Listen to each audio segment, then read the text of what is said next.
Primera de Corintios capítulo 1, versículos 27 y 28 nos dice, sino que lo necio del mundo escogió Dios para avergonzar a los sabios, y lo débil del mundo escogió Dios para avergonzar a lo fuerte, y lo vil del mundo y lo menospreciado escogió Dios y lo que no es, para deshacer lo que es.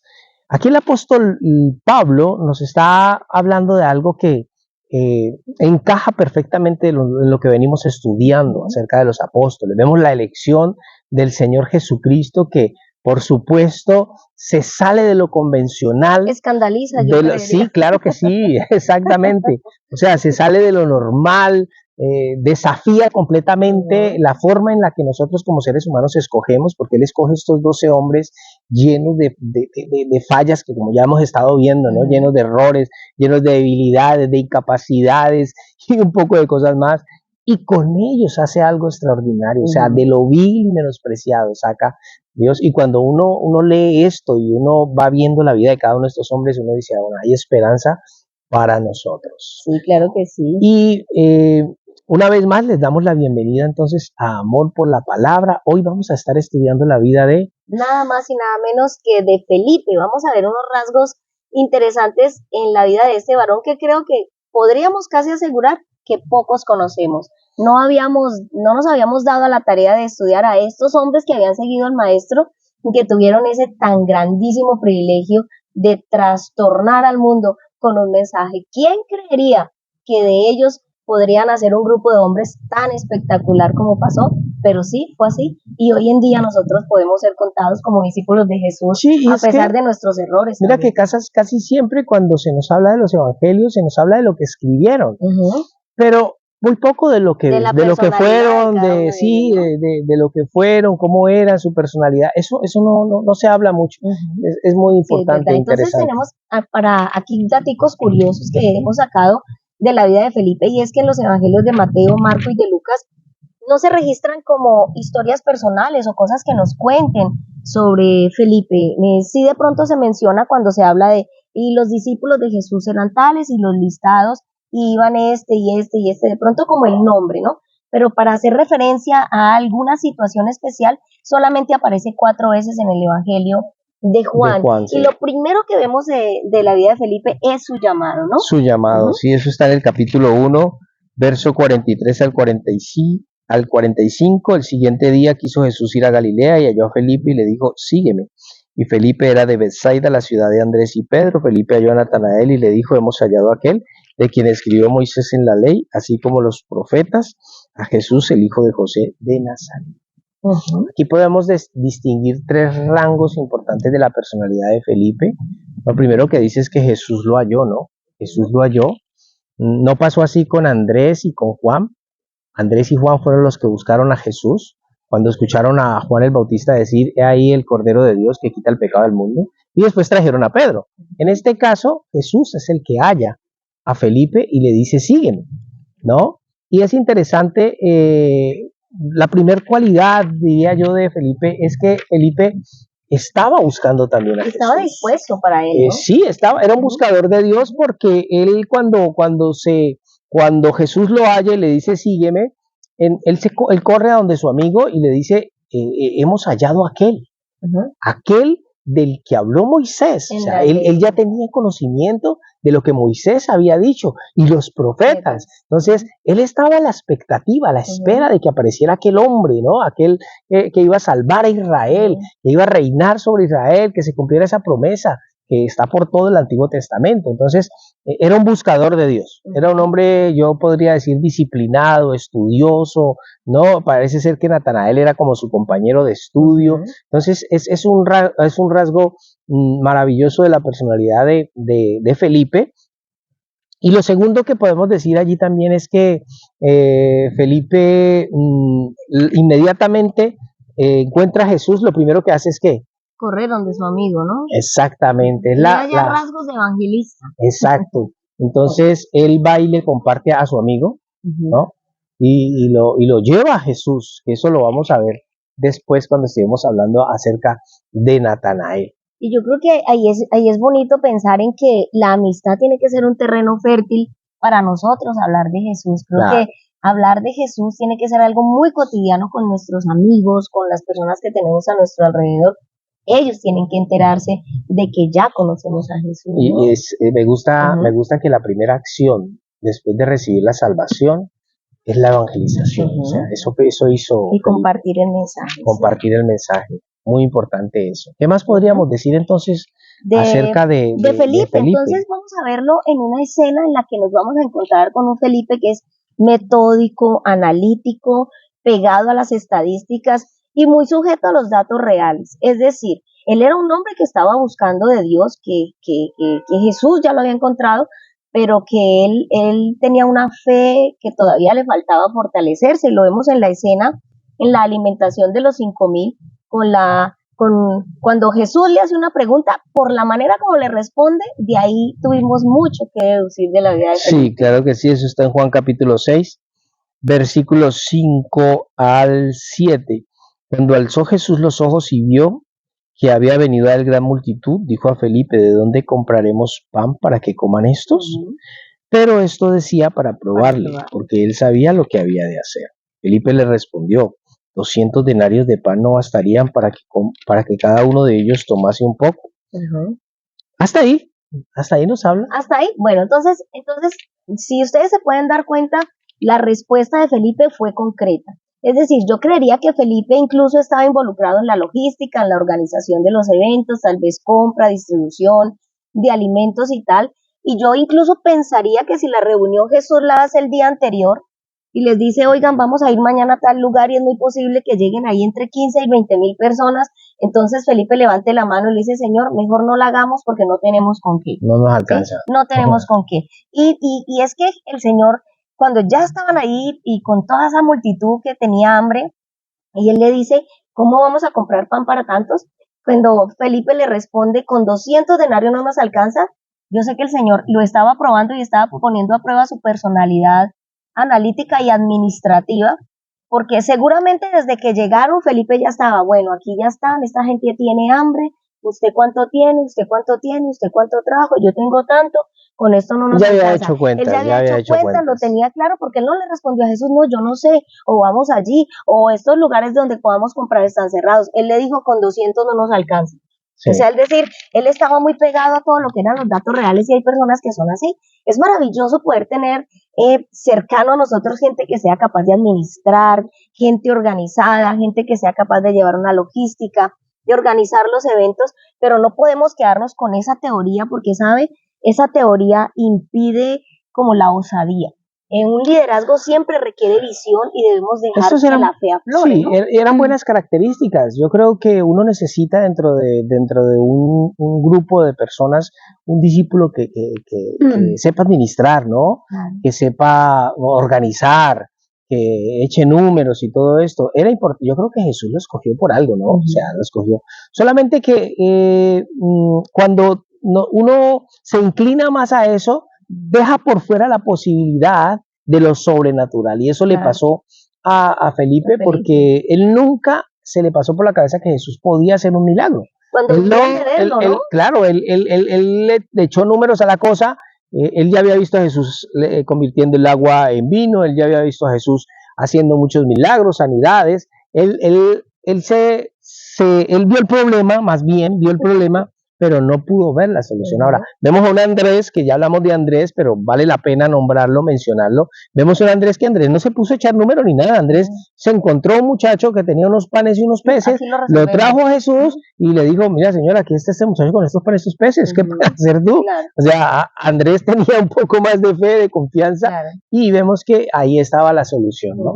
Felipe cayó en el error de pensar en lo material y creo que se perdió una oportunidad maravillosa y un momento sublime y espectacular, ¿cierto? Claro, porque a lo mejor su respuesta debe haber sido, Señor, lo que tenemos pues no es verdad, solo tenemos esto y no nos alcanza, pero estamos contigo y tú puedes hacer algo. Y creo que tiene que ser además nuestra actitud, porque a lo mejor cuando estamos nosotros en esas circunstancias de lo poco, de lo poquito, de que no vemos nada, de que pareciera que está tan difícil y tan complicada la situación, a lo mejor podemos sentir al Señor preguntándonos, ¿y cómo lo vamos a hacer? Y creo que nuestra respuesta también tiene que ser, Señor, yo con esto no puedo, a mí esto no me alcanza, pero yo sé que tú sí puedes. Esto a ti no te queda grande. Lo que denota también esto que pasa, este episodio de la vida de Felipe, es que a él le faltaba conocer un poco más a Jesús. O sea, no conocía aún el Maestro Jesús con el que estaba caminando, con el que viajaba. O sea, tantas cosas había hecho Jesús alrededor de ellos y él todavía no lo conocía lo suficiente como para creer, para tener la confianza de que Jesús podía haber hecho Y un ahí milagro está, ahí estamos viendo entonces rasgos de la personalidad de Felipe: pragmático, materialista, desconfiado, le faltaba la fe y pegado solamente a lo que podía ver, tocar, a datos concretos. Entonces, ahí hay cositas que él tenía que, por supuesto, mejorar. Ahora lo vemos en una tercera ocasión, muy titubeante, definitivamente viendo cómo le faltaba conocimiento de Jesús, y fue cuando vinieron los griegos, que hemos hablado de este episodio. Sí, nos referimos a Andrés. Estos ¿no? son Pero pasajes que ya hemos tocado, ¿no? Pero ahorita lo vamos a hacer con respecto a Felipe, enfocado a la vida de Felipe. Está allí en Juan, el Evangelio de Juan, capítulo 12, verso 20 y al 22. Dice: habían ciertos griegos entre los que habían subido a adorar en la fiesta. Estos pues se acercaron a Felipe, que era de Betsaida, de Galilea, y le rogaron diciendo: Señor, quisiéramos ver a Jesús. Felipe fue y se lo dijo a Andrés. Entonces Andrés y Felipe se lo dijeron a Jesús. Es decir, yo creo que Felipe se puso a pensar, no, ¿y si la embarro? ¿Y si llevo a estos? Y de pronto Jesús se enoja porque Jesús fue a los mismos suyos, ¿no? De pronto estos son de otro lugar, de otra nacionalidad, de otro lugar, de otro... ¿Ya? Se le olvidó de pronto que Jesús en su momento dijo: todo el que a mí viene, yo no le he hecho. No era decisivo, Felipe, no era decisivo, titubeaba. Él pensó, no, si los llevo a Jesús, de pronto no le gusta o algo, entonces no, mejor llevémoslos a Andrés. Mejor llevémoslos a Andrés y que Andrés los lleve a Jesús. Y el tipo de personas que es que si nos equivocamos, entonces el regaño sea para este y no para mí. Hay muchos hermanitos así. Muchos hermanitos así, ¿no? O sea, si no estoy seguro, entonces mando a otro. Incluso aquellos que de pronto piden un consejo para tener a quien echarle la culpa. También, ¿Usted qué me aconseja? Sí. Porque si no me sale bien, entonces la culpa es del que me dio el consejo. Estos son rasgos muy importantes de la vida de Felipe. Vemos pues entonces que no era un hombre, que era un hombre indeciso, titubeaba, al parecer no era de decisiones rápidas, eso no era de decisiones rápidas, al parecer no se sentía con la confianza suficiente para acercarse a Jesús y llevarle a alguien, ¿no? No tenía como esa cualidad de hacer eso como Andrés, que Andrés no tenía problema. Andrés vivía llevándole gente al Señor. Hágale. Todo el que se encontraba y Jesús los recibía. Ahora, no podemos olvidar una cosa, y es que el Señor ya había dicho que a todo el que a mí viene yo no le echo fuera. O sea, la puerta estaba abierta, Jesús estaba dispuesto a recibir a todo el que lo buscaba. Si recibió a Nicodemo, recordemos que... en todos esos escenarios en los que ellos estaban, lo menos que podían hacer ellos es: Señor, mira, trajimos a estos, mira, también vinieron estos. Y recibió a Nicodemo, habló con la mujer samaritana. Jesús hablaba con todos, Jesús se relacionaba con todos. Ellos mejor que nadie tenían que tener claro que Jesús estaba abierto para todos. Exacto. Pero sin embargo Felipe pues lo dudaba mucho. Y lo último que vamos a ver de la vida de Felipe, que diremos aquí, que es la tapa de la olla, que es la máxima, ocurre en el aposento alto en el Evangelio de San Juan, capítulo 14, donde hace la pregunta. Una vez más están allí en la última cena, ¿no? Están allí. Es un momento importante, es un momento sublime, maravilloso. Sí, también un poco, yo diría que triste, porque cuando Jesús en el capítulo 14 de Juan, verso 1, Jesús les está diciendo: no se turbe vuestro corazón, creéis en Dios, creed también en mí. Él les está consolando porque ellos están tristes. Porque se está en la casa de mi padre, en la casa de mi padre muchas moradas hay. Si así no fuera, yo os lo hubiera dicho. Me voy pues a preparar lugar para vosotros.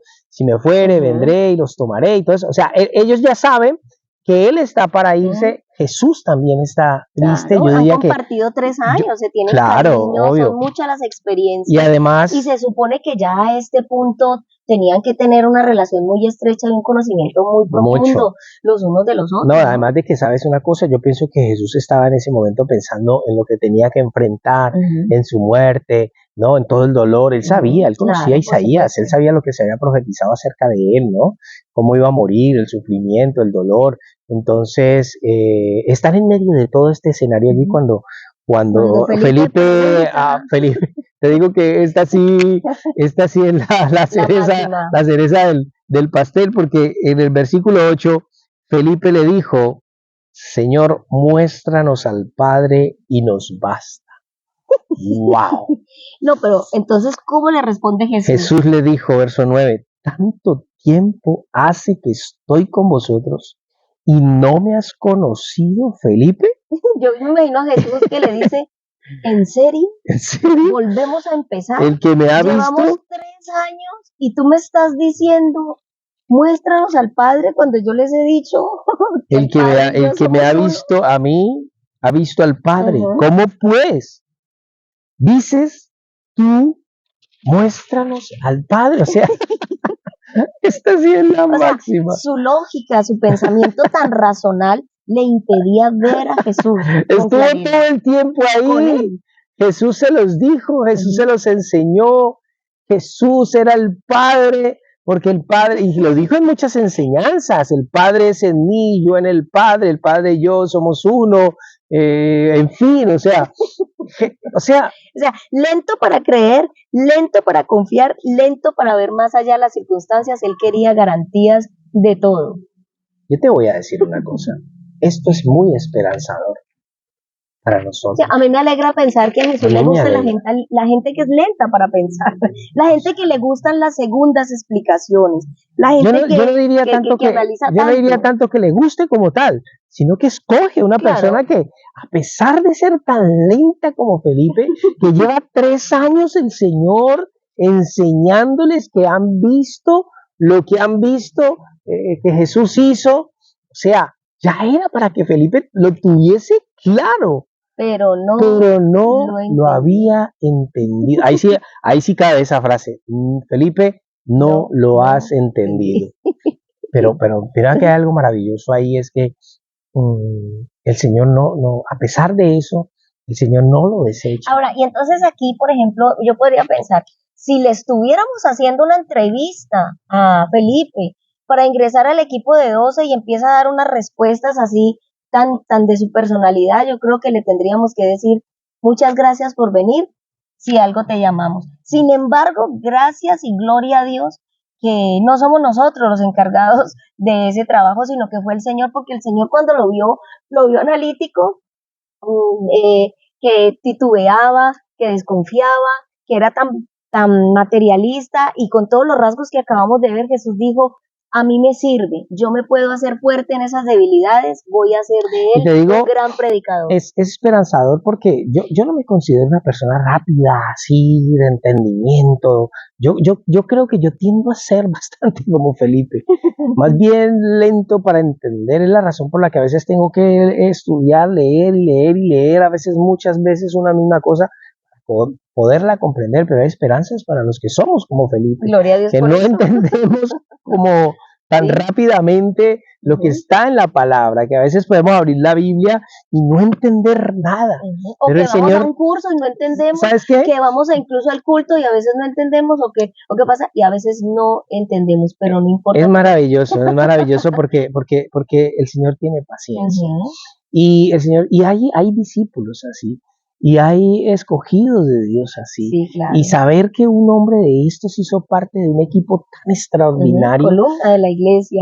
Para trastornar el mundo y que las puertas de la Nueva Jerusalén, allí está el nombre de Felipe, a pesar de esto, porque ya cuando el Espíritu Santo viene en Hechos 2 y los llena, Felipe es un hombre totalmente diferente, transformado. Lleno de la presencia de Dios. Y predica la palabra. Y dicen algunos historiadores que 8 años, él murió 8 años después de la muerte de Jacob, ¿no? De Jacobo. Pero cumplió con la tarea, cumplió con el llamado. Sí, muy bien, maravilloso entonces este personaje. Hoy nos quedamos con unos datos importantes, pero animados entendiendo que si esa es nuestra personalidad, pues también encajamos como discípulos de Jesucristo. Amén, claro Gracias que a sí. todos por acompañarnos en Un este abrazo video. para Nos todos. vemos entonces en el próximo video. Un abrazo muy fuerte. Adiós. Adiós.